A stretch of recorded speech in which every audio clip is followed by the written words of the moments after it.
디베의 다방. 자, 여러분 안녕하세요. 근성을 통해서 여러분의 수학과 인생을 바꿔드리는 근성 DJ 나티브의 수학 선생님입니다. 자, 티베의 다방 61일째 방송이 시작되었습니다. 2019년 11월 22일 금요일입니다.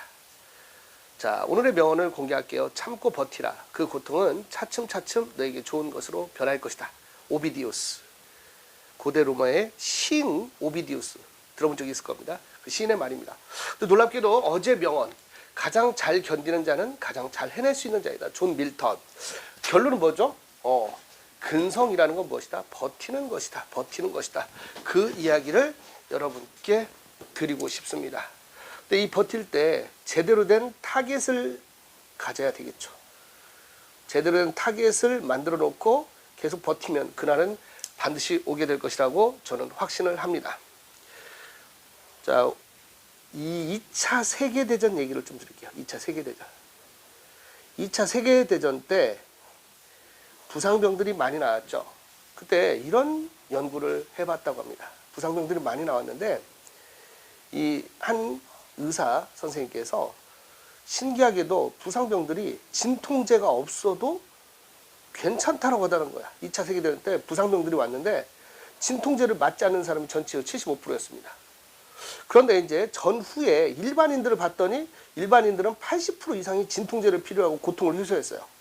부상병이라고, 이거는 뭐지? 병사라서, 군인이라서 정신력이 강한가? 했더니 그것이 아니라 이 부상이라는 것, 즉 상처라는 것이 사람에 따라 다른 의미를 가지고 있었다는 겁니다. 즉 전장에서의 군인에게 이 상처라는 것은 집에 갈 수 있는 계기가 되었다고 합니다. 심지어 어떤 병사는 자신이 얼굴에 피가 나고 다쳐서 그 군의관한테 갔을 때 저 보세요, 저 이렇게 다쳤습니다 하면서 기쁘게 외쳤다는 거예요. 이게 뭘 의미하냐면은 같은 상처, 전쟁터에 있는 상처가 이 군인에게는 뭐야? 집에 갈 수 있는 티켓이 됐다는 거죠. 집에 갈 수 있는 티켓이 될 수 있었다는 거야. 하지만 일반인들에게 부상이라는 건 그야말로 그냥 고통 그 자체였다라는 겁니다. 그래서 우리가 뭘 느낄 수 있냐면 어떤 사건이 발생했을 때 사건보다 중요한 것은 그 사건에 대한 태도라는 것입니다. 태도라는 거죠. 전에 여러분에게 이런 얘기를 드렸을 거예요. 스키피오라는 고대 로마의 장수가 사람이라는 것은 발생하는 사건 10%와 그에 대한 반응 90%가 운명을 결정한다라는 아주 멋진 얘기를 했습니다. 우리가 살면서 어떤 일은 반드시 일어나요. 근데 그에 대한 태도, 반응이 우리의 인생을 바꾼다라는 겁니다. 요즘 저는 이건 동의 못합니다.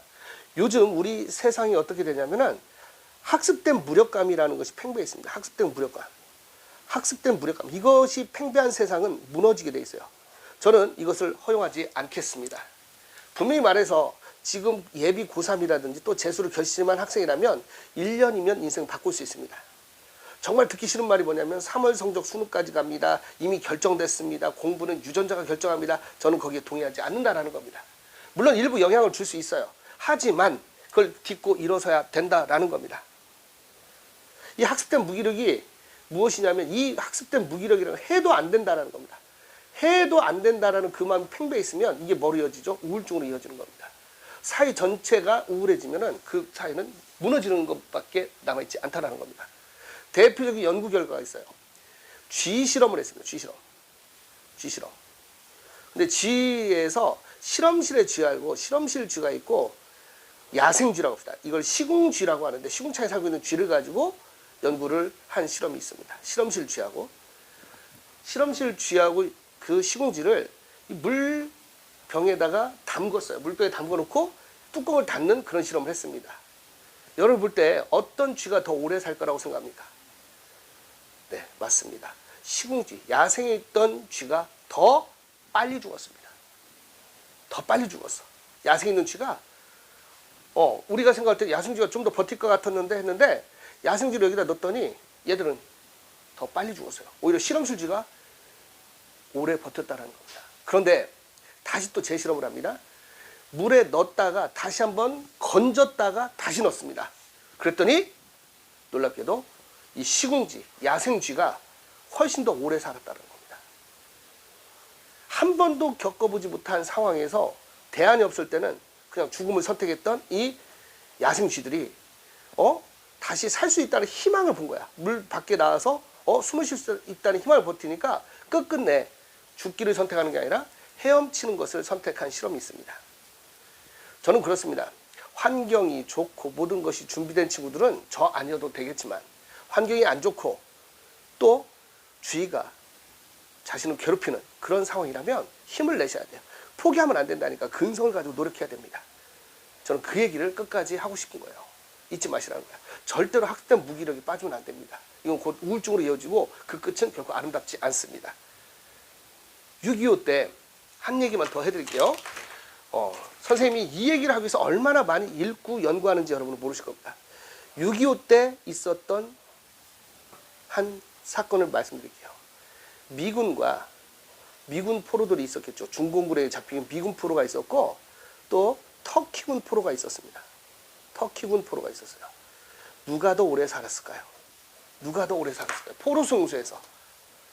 맞습니다. 터키군이 오래 살았습니다. 미군 포로보다. 그 이유를 나중에 분석해 봤더니 미군은 특징이 뭐냐면 개인주의 사회. 미국의 특징 개인주의잖아요. 개인주의. 그러니까 포로가 됐을 때 네가 알아서 해. 너가 알아서 해. 하다 보니까는 희망이 사라져 버린 거야. 그러면서 사망률이 월등히 높았다라는 겁니다. 근데 터키군은 시스템이 있었어요. 시스템. 바로 뭐가 있었어? 동료가 있었어요.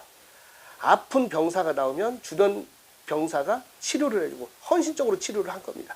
그러니까 희망이 있었다는 희망. 그래서 터키군 포로는 생존율이 훨씬 더 미군 포로보다 높았다는 겁니다. 도대체 티베트 다방을 왜 하고 있죠? 왜 하고 있죠? 바로 이런 동료가 되는 겁니다. 다이어리를 쓰고 피알노트를 하고 강의를 듣고 또는 직장이라면 직장 생활에서 하루하루 최선을 다하고 그러면 우리의 인생이 분명히 나아진다는 겁니다. 이것이 바로 긍정의 힘인 거죠.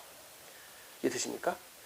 모든 게 하기 싫고 넘어졌을 때조차도 다시 일어설 수 있는 힘을 가져야 된다라는 말씀을 드리면서 오늘의 TV의 근성다방을 마치겠습니다. 오늘 11월 22일입니다. 사실 이때쯤 되면 저도 힘들어요. 수능이 끝나고 나면 늘어지거든요. 예전에 노량진에 있을 때는 아예 긴 휴가를 갖기도 했습니다.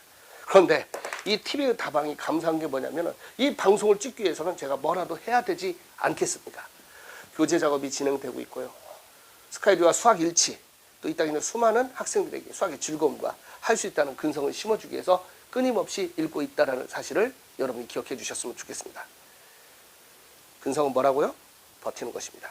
오늘의 명언을 다시 한번 말씀드립니다. 참고 버티라. 그 고통은 차츰차츰 너에게 좋은 것으로 변할 것이다. 고통이 바로 명예가 됩니다.